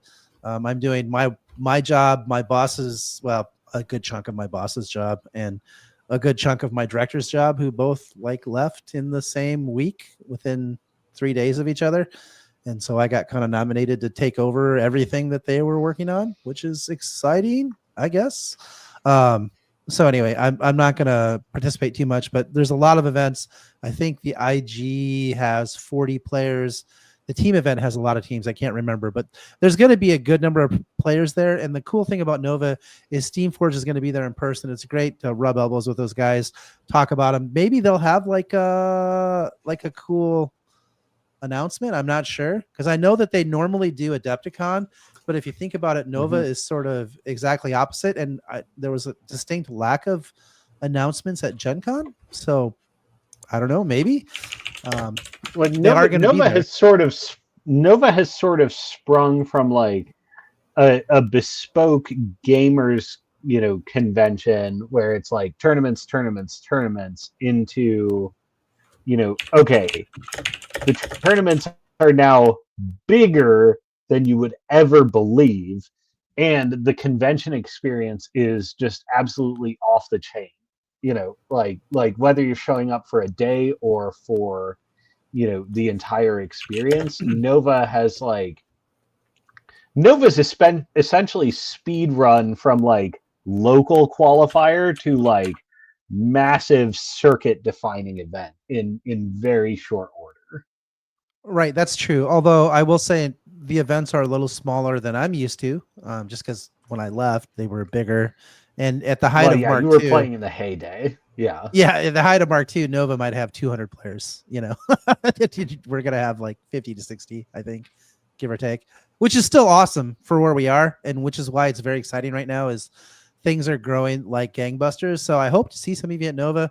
Come hang out, man. Like, maybe we'll get a game. That'd be cool. I wanted Jamie to come because he's promised to play me in a game ever since we met in the Warmachine Weekend Invitational, and he diced the crap out of me to beat me. He assassinated Krios with 2 Great Bear charges when I had Defender's Ward on myself. This is like very unlikely. He needs 8s to hit, and he had to hit a bunch of them, and he did. And I'm like, okay, cool, whatever. That game was him early. It was me, because he was playing Pete Urisk, and he feeded to prevent me from feeding. So that was me feeding and completely taking over on scenario and setting up a situation where I pretty much couldn't lose. And then he assassinated me with 2 Great Bears. And I'm like, Jamie, that's not even dice. He's like, we'll just say it wasn't average, okay? And I'm like, okay, buddy, but you owe me another game. And he has not played me since. And that was like, I don't know, 2014 or something, like whatever. So anyway, long story. I digress, which is like a bad habit of mine, but I do tend to do that. But the Bevs are running Nova. They're fantastic people. I'm sure all of you are familiar. I don't know why I have to say this, but they're from Tried and True. They're massive community builders. I'm actually kind of hoping that Andy does not play because he's running events, which is fine with me because that guy absolutely raffle stomped me as hard as I've ever been raffle stomped in a game of Warmachine ever. I mean, ever. I mean, he beat the holy he's crap out of me. Roasted your balls a couple of times. Yeah, no, actually he's beat me twice really bad. Never mind. I don't even want to. I forgot about the second one. I don't even want to think about it. Because I literally have not lost to anybody else. Like I've lost games, but they've been generally competitive, close, except for I guess my game with Alex where I forgot how to play for a little bit and I decided to stream it. So that was cool. Not really. So anyway, let's talk about what's going on at Mox Bellevue. Games. Yeah. So this is Mox Boarding House, which is an absolutely phenomenal venue. And Nova is the sort of con experiences since the diminution of Kingdom Con, or maybe I should say the immaculate inception into heaven of Kingdom Con. Con events are rare on the West Coast. Much more what you'll find is dedicated tournament events, whether they be 1 day or 2 day. And they're usually defined by exceptional venues and exceptional TOs. So Mox Boarding House in Bellevue used to be big privateer press stomping grounds. And the TO we have coming in is Richard Palakis, used to be a Bay Area native, moved up to Seattle, runs fantastic events. So this is going to be a 1 day 5-round tournament. This is like an old school gauntlet. Yeah, kill me now. 5 rounds in a day? Yes. I'm 50. Yeah, I physically won't be able to last. I'm going for like 2 rounds maybe. I mean, my first major event win was at Mox Bellevue, and it was that old school like, oh yeah, you cut to top 4 and then you reconfigure your list and play 2 more rounds. That was a 7-round in 1 day, and round 7 began at 11:30, and I won. But anyways, we've got 26 out of 32 spots filled. I wouldn't be surprised if more locals show up. Mox is also great, like food and beverage on site. Delivered Just fantastic to your table while you play. delivered to your table while you play. But yeah, what are we excited about for these big tournaments coming up this weekend? What are you guys running that can you talk about? I mean, I can always talk about my list, but I want to start because I'm actually kind of interested in hearing about Jeff's list. He's running double colossal in both lists, which I think is really smart for the situation you're in. No, you went to both lists? I went to both lists. So Cosmo and I chatted about double colossal, and he's like, no, it's Helith. Because, range extension in this list, and she just has such a great 19-inch assassination run. And then you add in like the possibility of a Thunderbolt or 2 Thunderbolt shots to knock down the caster just to make life easier. I don't know, I played this list the other day and I got to charge Mort Nagra, which was just fun. With a crit decap sword, you should just murder her. Did you murder her? Tell me you did. I did not. I lost. It was on war table and dice war table with me, but also it was over a wall and I missed. But it was so much fun in my head, it didn't matter that I lost. And then Hella tried to shoot her, but she's engaged with my colossal, so she's still super high def. But anyway, I'm Jeff, playing. I'm not trying to be critical, but if you're going for the assassination, why didn't you shoot her first with Helith before you charged the colossal? I'm just playing. Because I didn't think through that one really. Yeah, that's actually a really good point, because it's not like she was in the way of a flying colossal. No, that probably would have changed things quite a bit, because all I had to do was hit her once with Helith, and double boosting that probably would have taken her out. Boost additional dice, heal. But yeah, there were. What I'm realizing as I'm playing games again is there are situations where I could win if I actually examined, the win conditions. Like I played a game where I would have won on clock had I considered the clock was a win condition, and I just didn't in the game. And that's part of, coming back to the game and relearning like what the win conditions are and actually exploring that as the turn starts. But yeah, so my first list is just Helith going for all the shooting. Every configuration is about shooting. And then I have, some shield guards, some power-up guys. Putting exorcism on both colossals just feels good, especially into like a mortality caster. Hooray. And being able to charge whatever I want, having a 22-inch walk and shoot threat on one of the guns, it feels a little oppressive, especially when you can go first. And just get them out there and just put your threat potential down. Somebody moved up the aberration. I'm like, okay, you're within 12. I can just charge you now and remove you. So I let him pull it back and move him a little bit. But if I'd let that go, all of a sudden, okay, I took out the aberration on turn 2. There's just so much threat that these things project. It's kind of ridiculous, especially with Helith. Are they speed 7? How are you getting a 12-inch? 3-inch reach. Oh, they have 3-inch reach. I forgot about that. With the swords. They have those big swords. Yeah. Oh my goodness! I want to try sword. Yeah. Yeah, that's like big F off mantis arms. All right, I know I'm going to be disappointed in you because I'm sure you're not playing Hazaroth with 2 of your colossals. We talked about it briefly, or kind of even just chatted about it, and it got in my head. However, Sean got in my head first, and Sean made points that I can't deny because I enjoy Force Hammer so much. It randomly, stupidly wins games. For sure. And Cyrafel with these guys, you make one def 16 to shooting, and with Poltergeist, it works. It's probably not going to work that well, but it's a tactic you can use. And then, throw the gas out and try and Force Hammer something away. I don't know. I think Hazaroth is actually a better option with the double colossal because you're not only giving them a 13-inch charge threat, you're also adding in 14. That extra 2 damage. 14, you got a 14-inch charge threat, and then you got power 23 on the attacks. All we need is Hunter's Mark, and now we are cooking with gas.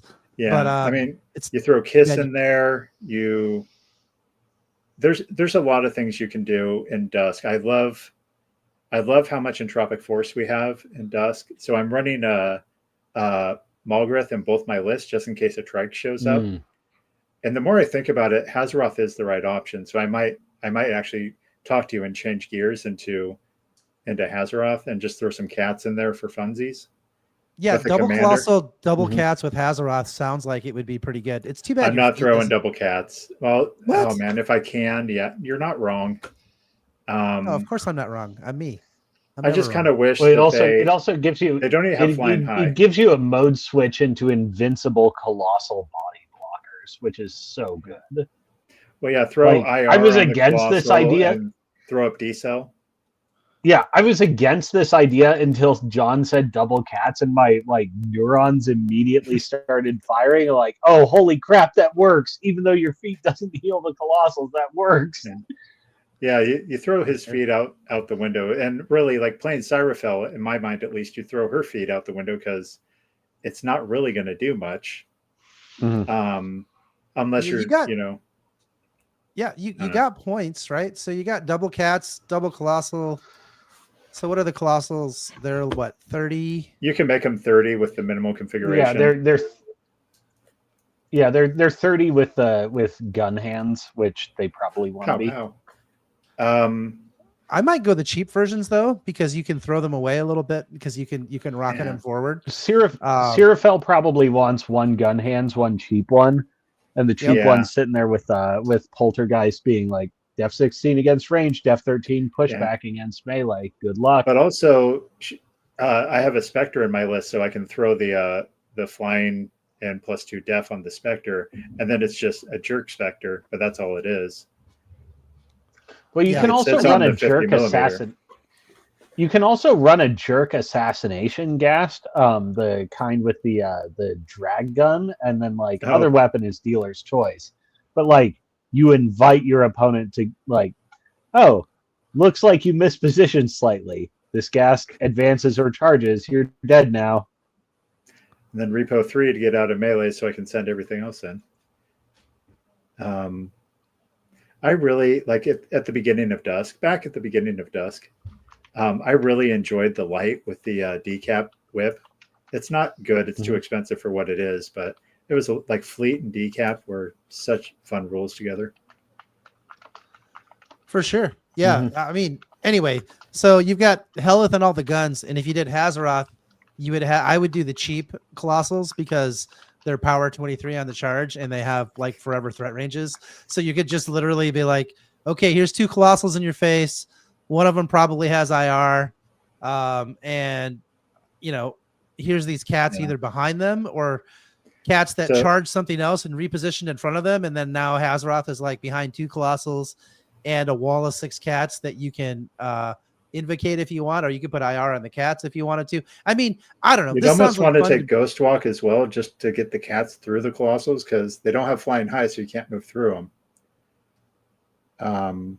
Well, you just got to have. The thing is, they just charge from the side, and then they get placed, right? So yeah, you can make it Ghost work. Walk. I mean, Ghost Walk is good. Don't get me wrong. But IR and D-Cell works so well with the colossals. Just all right.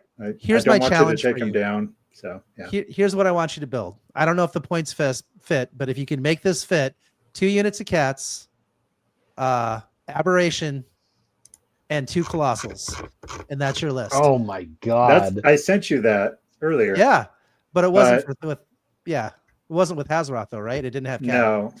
Yeah, I think it was Hazaroth that was in there, but I can't do double cats with the aberration. It just the points get out of control. Well, I'll play around with that and see. Also, aberration is good, but in this list or this style of list, I don't see what he's doing beyond bringing the revive. Well, you also have a big fat dude that they have to deal with and vision. So it's a third big fat dude that doesn't have to cost 30 points. Correct. So I necessarily agree with it, but that's the argument. Yes, yeah, that's fair. I just want to do it because lol, have fun. Yeah, and that's anyway. I'm going to have fun. I'm not going to win. I'm not going to really. I'm not trying to place I'm not even trying to top 8, which is before what I'd be doing going to an IG event is I just need to get in that top 8. And this is also, to bring this up, a Cascade Clash event, which is the West Coast kind of Warfare Weekend event that we do. And there's a point system for a lot of the West Coast events. And it's the same basic idea as Warfare Weekend, Lock and Load now, where if you get enough points, you qualify for an event up in Bellingham, which is pretty cool, being up near Canada. I like Bellingham. Actually, the other thing you can do is you can, instead of playing Aberration, you can play Magnus, because then you have another armor 22 check. So you put IR on one of the Colossals, you force them to blow Blessing of the Gods early, and then Invictus will just run the table. Well, now I'm making this. What have you done? I actually like that better than Aberration. That's really nice. No, Aberration was because Aberration never graduates to like full run the table threat, but Invictus absolutely does. Yes, Aberration is great with Moraine, but the only reason I would have him in there is for the revive, honestly, because Vision doesn't do a whole lot except for with the Aberration, unless I'm throwing Kruger in there. Kruger? Yeah, but I mean, if I play Aberration, I'm probably playing Kruger, but that's a different list. Also, this is just a funsy list, but I'm pretty sure that it's not bad because it's actually what it is. It's an old school gear check list. You're just like, can you deal with these 3 massive bodies and semi-invulnerable cats? I mean, they're not invulnerable in any way, but at the end of the game, when you have very few attacks, those invocations become so powerful. Like, it's just like, I really need to get, and the cats will also run the table. So you've got actually 2 ways to run the table at the end of the game, an immortal unit of cats or an immortal Invictus. And you initiate with Colossals, which is why you keep them cheap. But because they have massive threat ranges, I mean, there's not much that out threats 14 inches. Let's be honest. Yeah. I mean, that's pretty prime. It's like martyrdom back in the day. The worse attrition gets, the harder your high value models get to your game winner models get harder to kill the longer the game goes on, and you get to select them ex post facto because that's how these types of effects work. Like, you have less attacks than you used to, and by the way, all my martyrdoms are chasing this one solo or these 2 runs. You're essentially doing the same with Invocation of Dust. The cats get harder the later into the end game you get to deal with. Here's the other thing that's really cool about that list is Shadowmancer is 2 inches off of those Colossals, which allows your cats to get +2 to their damage very easily, because they can just be positioned anywhere. Because I mean, Colossals are putting out this huge bubble of -2 armor. Yeah, so you're not taking advantage of some things. Like, for example, Shadowmancer is pretty cool that it gives stealth, not so good on Colossals. You don't get Hazaroth's feet, not so great. Although Haz's feet, you don't really need it. Whatever. Well, wait. His feet is Invocation. Nobody believes me when I say that. But that's his feet. His feet is Invocation of Dust. I think that's what Invocation of Dust. Yeah. Yeah. So what I've come up with, and it's as silly as all my other lists, it's Hazaroth, 2 mid Colossals, Magnus Invictus, 2 units of Cav, and 1 unit of Seeker Adepts. Perfect. It comes out to 98 points, so I'll probably throw a Void Seeker in there just because they're amazing. Yeah. Void Shaper Seeker. Yeah. You could also upgrade 1 gun hand, right, for 2 points? Is it 2 or 4? It's 2 points. I think it's So that's something, because you could play 1 back with a little extra gun and give you an extra gun to toss around. 1 extra 12-inch gun. Yeah. Yep. I do like having 5 shots, but that's for Helith. For sure. And the nice thing about the way this stacks with your Helith list is that now you have like this massive beater. And I will tell you, who doesn't want to play this? Like Harask. You know why? Because they feat defensively. You just back up a little bit and you're like, I out threat you. You want to run at me? Try again. Try again. And then if they don't feat, you're like, Cool. I'm coming in and taking something you love. Like So I will kill your Garlgast. Full what this stop. list is going to fear is like Shyrus. Shyrus Why? Trike, I think, would puke on this list. What don't you I have? have no shield guards. I have no way to gain entropic force. Who cares? Just kill it. Um, Do you know how it's hard you easier hit to your kill power it. 23? Okay, You're that's Yeah. fair. rage 14. Like you just kill it. With Whatever. crit decap and powerful attack. Yeah, just like Yeah. whatever. Like, and even if you never roll a single crit, you know, if somehow both your like, we're setting aside the cats. Like, if a colossal plus cats get to connect on a trike, the trike is dead.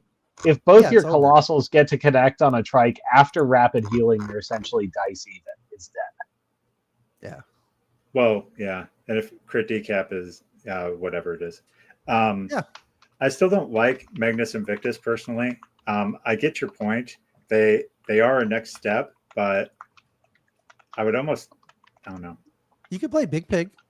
He's also armor Yeah. 22. Mm. Or you could let's see, what else could you do? You have 2 points, right? You could put 2 11-point Eidolons in the list. I might consider that. That'd be pretty fun. That would be cute. That would be very cute. I don't You'd have think 2 Colossals and two 11-point Eidolons. I don't think Haz can support that, and I would need probably at least one more unit of Seekers. Not really. I wouldn't. Well, I'm going to play around with this. I'll send you Yeah. all my iterations, and then you can send them to your Cosma, and which Yeah. happens to be the same as mine. That's funny. I've been looking at stuff, and I'm like, I really want to utilize like Soulless Hunters and the Cadre, the Rangers. I really like the Rangers, but they don't hit, for me at least, they don't hit anything. 7 points. I think if they were 5 Yeah. points, I would play the Rangers. Probably. And I have 4 units of Mage Hunter Assassins because in my head back, pre-stroke Jeff, I was like, okay, Mage Hunter Assassins are amazing. I'm going to play 4 units of them. And Canadian Aaron proved that that's not a completely stupid idea, but he's better at this than I am. Also, I apologize. I'm sure people that listen to this show are just like, I'm so sick about hearing about Hazaroth, and I can turn even some other Dust player who's talking about double colossals, and I turn it into a Hazaroth discussion because But especially I actually considering I thought Hazaroth was awful, and to go into my first return tournament and not have Moraine in my pair it feels like such sacrilege. And I'm sure Brandon will give me just a ton of crap for it. Oh, nonstop. Well, just so you know, Brandon, every time I lost a game when I was at Dragon's Fury, he said literally these words. Moraine probably would have won that game. Yeah. I don't want to play the blimp anymore. So, yeah. That's fair enough. I want to hate to play Hazaroth is because I actually like the mini crate model that's coming out. Me too. Here's the other thing you could do. You could play a unit of, so if you don't play Invictus, one of the things I'd recommend thinking about is a unit of swordsmen. What are those guys called? The Soulless Guard or Blade Masters? Blade Masters, because they ambush off the side and you don't have a lot of models, so it just gives you time and scenario. It's a great scenario piece. Yep. Well, so are Assassins, but Assassins are the same points as Blade Masters. They are. They don't give you the Purify, which is nice sometimes, but Assassins are a lot more mental overhead on your opponent because they can just murder things. They can. My problem with Assassins is, and it's the same problem that actually Blade Masters have, is that they die so fast, but Blade Masters, at least you get 5. So if you're trying to, make scenario last a turn, like sometimes somebody doesn't have 5 spare attacks to kill those guys, Right. Although they do have complete victim stats. So maybe that doesn't matter. Victim to blast damage. Victim to everything. Literally everything kills Soulless. I don't understand why there's 6 points, but I'm not gonna rant about that right now. It would be really weird to go like my lists are my list, like the list I've played, I should say. To go to an event without a single shield guard in my list, like not even a Mage Hunter commander to make some. it feels like such a mistake, but it's also hilarious. Oh, Yeah, but you have buddy, two colossals to stand behind and immortal Yeah. cats, so whatever. Yeah, and I know like one of my locals is bringing Gareth. I'm like, oh my can god, I live through a Gareth feat? What does Gareth do I mean, even in this edition? I don't even He know. just he's armor in the pierces, edition. and he does the same thing he's Armor always pierces done. and drops mortality. Yeah. Yeah, which is great when you can just say exorcism, get wrecked. Yep. Yeah, I mean, you will have a little bit of focus problems, probably. Well, that's what the focus head is for, and the empower bots. You just sit on 3 focus constantly, and you gain a focus every time they get hit. So you shouldn't have as many focus issues. Well, it's also even though you've only got 1 unit of Arcanus, I mean, you're probably throwing double spell ward every turn, and then just hard allocating off your caster, because like really, how much do you have to spend on support spells when you have 1 or 2 a two turn? models? Yeah. Another issue this list would have, though, and it's very corner case. I don't know. It depends on how much Crix is there. But Weight of Stone, or whatever that spell is called, the empower bots are perfect targets for it, because you kill one of those with it, and you just Weight of Stone a colossal and have fun. Oh, deadweight. Yeah. Deadweight. Thank you. That happened to me playing into, I think, Acres, playing Scorn. He's like, blah, blah. Yeah. Okay, you don't get to do anything with that now. Well, deadweight just introduces an entire new mini game to the game of Warmachine, which is high consequence models can't stand within 2 inches of other models that can be killed by deadweight. Like deadweight, you is have its to own be within an inch for little exorcism. mini-game. Yeah. Okay, so stop exercising. It's not like you can deadweight your colossal into another. Okay, colossal. that's fair. Yeah. Oh no, well, what are you going to do? Spend 3 focus putting a POW 12 into my ARM 19 colossal? That's also fair. You can do it in reverse order. You can exorcism the colossal, then move the colossal, so it's no longer also within an true. inch. Yeah. Yep. But so really, the best thing I'm going to do all day is pew pew pew pew pew pew pew. Like I'm just going to play with the Gundam models that I have. I'm like, I started painting, but I haven't yet. But I'm really excited. I painted my Tau up. It's kind of like this glow effect. He's around here somewhere. Do you you know what okay. So now you've planted something. That guy looks awesome. Yeah. So you've planted something in my mind. So now that I know that you're gonna make Gundam noises, I feel like you should get classic Macross music to play while you're playing the game. Yeah. Oh, Brent Simon painted all of his Eldar as Macross. It looks amazing. Oh wow! How is Brent doing? Tell that guy to get back in here with us. What is he doing? Yeah, he needs to get back. I really enjoy that guy quite a bit. Everybody enjoys that guy. He was playing 40K for a while. I want to say he's interested in Warmachine again, but I don't know. I don't know if he's pushing it at all. All right, Alex, it's your job to get Brent back on the. Are you friends with Brent? Back on the podcast? Oh gosh, I know Brent from back in the day. I don't know if we're friends on. I'm probably close. It's probably my job to get him on the podcast. I can poke him, but yeah, he'll just troll me nonstop. So that'll be fun. He's from Arkansas, so yeah. Oh no, yeah. I saw him at the last Warfare weekend I went to. Do you quickly? We have five minutes or maybe a few more because sometimes we go a little over. Do you want to talk quickly about what list you're playing, Mr. Cosmo? Oh boy. Well, just to say quickly, despite our troll-isode, I really have come around to Boomhowler and Shadow Tongue with both lists running an Abyssal King. I found the archetype really, really satisfactory. Boomhowler tends to be the generalist of the pair. I've also soured a little bit on Big Battle Group Shadow Tongue. It's very, very overtly powerful, but the metagame contains some things that are hard stumbles for it. And I find if I switch from treating Shadow Tongue Perdition shenanigans from being the primary shtick to Boomhowler just overwhelms you with a rapid healing Colossal and or 40 dudes, that narrows the matchup profile such that a very ranged aggression heavy Shadow Tongue King list, particularly with partnered with like a flexible Crabnet Dire Troll and a Virager, turns into a metagame covering list that I wasn't expecting it to be as broad as it is. So if you go into Longshanks and dig up my NorCal Classic list, I've made 2 points of changes, which is from Shadow Tongue, I've dropped 2 statues and added a second Dirge.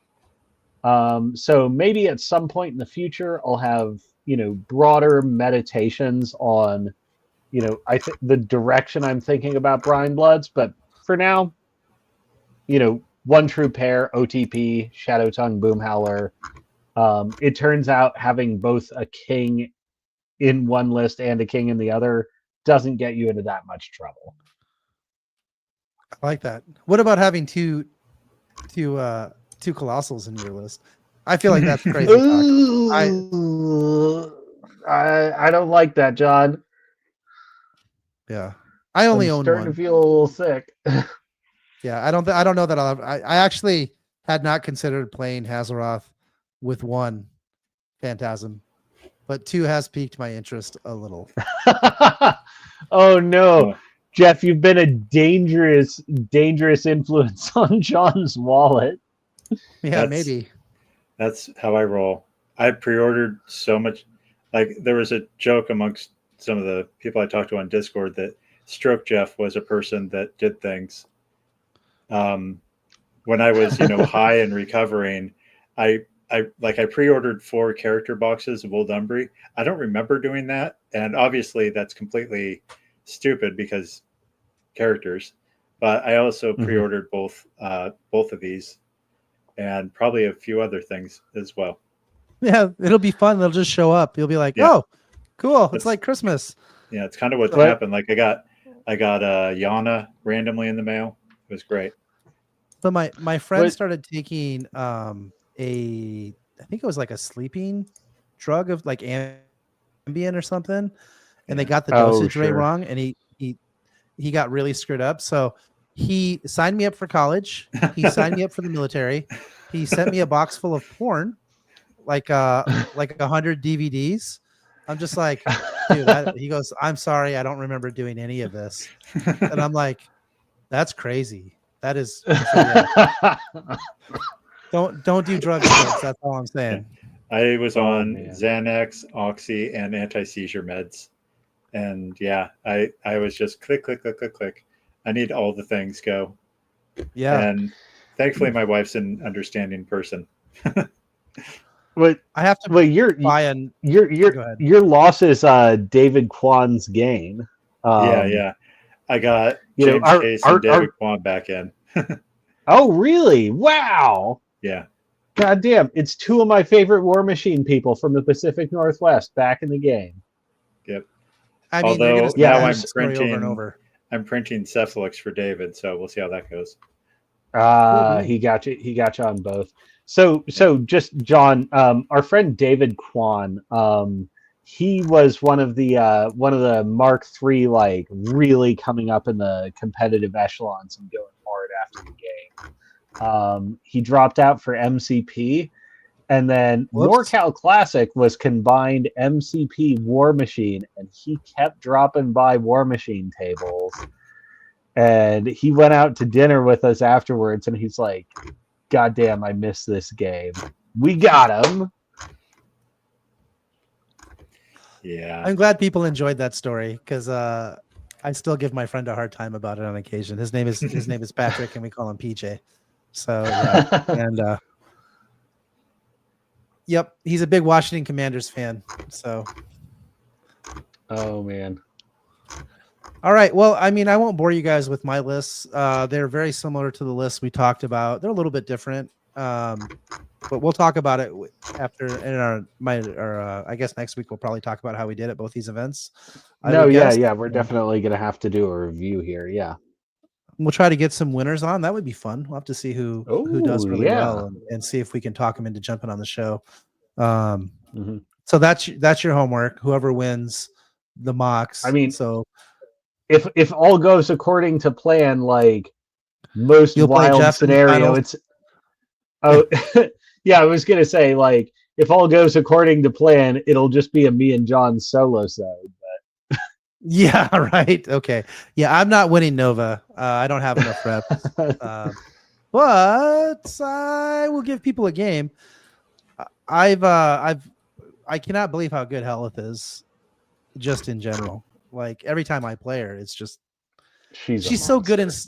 Well, she's so good in scenario because two things happen. One, your opponents don't want to get feeded on, so they play more conservatively, and then I feed on my guys who hold scenario zones better. So I get this like double wedge into scenario that allows you to win on scenario. Like, I won every game on scenario basically, except for the one against Flattooth, who I killed on top of 2 because he put his caster in range of cats and then got feeded on by Helith, and one needed a cats, killed him dead. So assume he was prayed. He was not, but you really don't need it. No, not with cats. It was even on Kythos's feet turn, right? So, Oops. Yeah. Well, that's what. Was this the one when? Was this the one you called me about and we talked about over the phone? Yeah. Okay. Yeah. Okay. Yeah. Yeah. I know the details of this now. I was trying to reconstruct it in my mind, like, oh. Yeah. Well, I mean, he also got shot by a few things under Helith's feet turn, but it was the cats that just like obliterated him, right?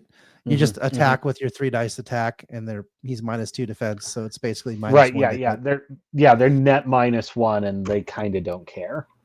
Yeah, and then you attack with because I think Kythos is living, so it was like POW 12 poison, so 4 dice plus POW 12. Oh wait, +2 because it's -2.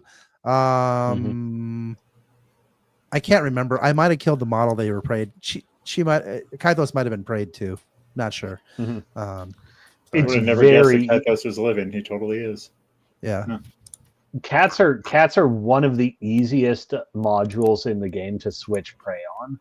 Some models, like every time you see prey on a solo, you plant that and you're like, that probably is never moving. Cats, you plant it, it's probably moving. You probably get it exactly when you want, where you want. It's true. Actually, just quick pro tip for new players: pray something that your opponent has to pull forward and put in front of you. Exactly. No, because even if it's not the cats that kill it, even if it's forced to commit to the center of the board to play the game, it's gonna die by like turn 4, turn 5 at the latest, and you just get to pick something else. Yep. You get to pick the thing that's most consequent. This was most consequent at deployment, but there's the world of difference between picking the thing that was most consequent at deployment on turn 4 and picking the thing that's most consequent on turn 4 at turn 4. Yep. You got it. All right. Well, that was a fun episode. Cats can kill casters just walking up and placing, especially if they have them prayed. Especially if you have Battle Lust, which I almost never take. I hate that spell. I'm probably the only Dust player who doesn't like it. So good. It is, especially on Moraine. It is okay. It just means that you just peace trade. Yeah. This is just a demonstration. This is just a demonstration that the faction is like way, way, way deeper than one way to play. This faction has a lot of exploration room. Yeah, every caster opens up a different play style that you can just delve into. Like the Void Engine Soulless Boat it's fun and it's good, obviously, but it is a different way to play it than every other caster. Yeah, in my head, I was thinking Tyrus is what you do that with. Yeah, here's the thing: you can even have diversity within casters, because I think I've proven you literally can build 100 lists with Hazaroth. That can be done, and I've probably built almost as many with Helith, which are the 2 casters that I'm playing right now, and I haven't even touched Moraine or Tyrus, who, when I started talking to Dust players, They were like, well, this is who you play A, and this is who you play B, and I'm not playing either of them, so whatever. Moraine is great. Mortality is a hell of a drug. I like Moraine. I dislike Moraine in that I feel like there's a lot more anti-spell in the game now. There is. I played Moraine into Shyrus Trike thinking, oh, I got this, no problem. And of course I can't Mortality of the Trike really. But then he put Shyrus like within 3 of the Trike, so it was just, okay, this is everything I'm doing against your caster is going to get Arcane Vortex. And Moraine, my plan with Moraine is always, I'm going to kill the big model with her, or I'm going to kill your caster with her. This is why Helith is so superior to Moraine right now. Number 1 against the Trike, you feat, can't stop that. Number 2, you shoot it and you dispel whatever stupid Dragon's Blood buff that they put on it. And most of them don't run that many shield guards, so they just can't really stop it. No, but you're minus to hit with the solo Wraithwing Paragons. Minus range. Yeah. But that's not bad. I guess bad, with the Trike, who cares? Yeah. You're speed 7, range 12. Yeah. So I mean, I guess you have to range be 14. Little. No. You have to be within 6. You have to be within 16 inches when Helith untaps. 7 plus 9, yeah, 16. You got it. Yeah, which is like, honestly, people massively overestimate how threatening the Trike is at range. Nah, dog. It's 1 AoE 3 POW 15-10 and 2 POW 14s that do more damage if you're frozen. This model is not scary at range. If you're used to colossal level range threats, this puts basically 0 timer pressure on you. Most of its value is in how weirdly hard it is to kill, and that it does a lot more melee damage. Trikes are not threatening at range, so it's not really a big challenge to just keep your caster within 16 of it. Like, what's it going to do to you? Nothing. I just assumed it would murder the crap out of me. So yeah, I'm right there. No, yeah, you assume that because you look at a Colossal and you think, oh man, this thing's a gun platform. And then you actually carefully read what it can do to you at range, and it's almost nothing. That reminds me of, and shut me up if you need to, a story from WTC last year. Don't worry about it, yeah. In some of the preparation. JVM was playing into me, and the battle, the Dragon Ogre guys in Chimera, he was like, okay, if they charge cats, they can only do it if they actually have that, or if you damage them, they get whatever battle driven. He said if they can charge with battle driven, they can actually kill some cats. But if they don't have battle driven, they're not a threat if they charge you. So you can play around with these threat ranges, and it'll be fine. And that was during our practice game, like a day or two before the event, and we played a grudge match against Canada, and I played against a Chimera player and kind of messed up the same placement playing into him with my cats and those guys. And he came up to me and he's like, I told you how to handle this. You screwed it up. What are you doing? And Zosha came over and said, isn't it frustrating when somebody doesn't listen to you? It's like, oh, they're very married. It was hilarious to me. That's good. Oh, I have some good Zosa stories, but maybe for an after dark sometime. So, Zosha after dark. Yeah. All right, everyone. There's been another episode of dark stories. There is a lot of good stories. Yeah, she's a lot of fun, and she is like one of the best people on the planet. So, multi-year team mom. She's a killer. Yeah, absolutely. She's amazing. Okay. I've tried to start this now 4 times. Anything else that either of you guys want to say before I start the closing? No, let's close it out, John. Let's take it home. Okay. Thanks again, everyone, for joining us for another episode of the Musing Panda live stream. We've had a great time. Next week, we'll talk all about our escapades and, where we fall on our face at both the Mox in Bellevue open thing and Nova. No, hey, Variety Vortex, that is out of bounds. Just so you know, out of bounds. Completely out of bounds. We do not tell pirate jokes on this cast.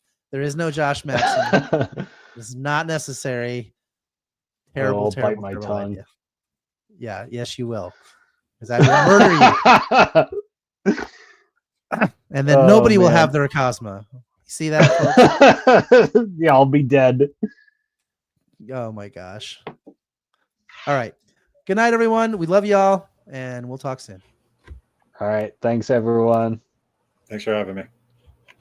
Jeff, you did great. Thanks for coming by. Thanks. Mm-hmm.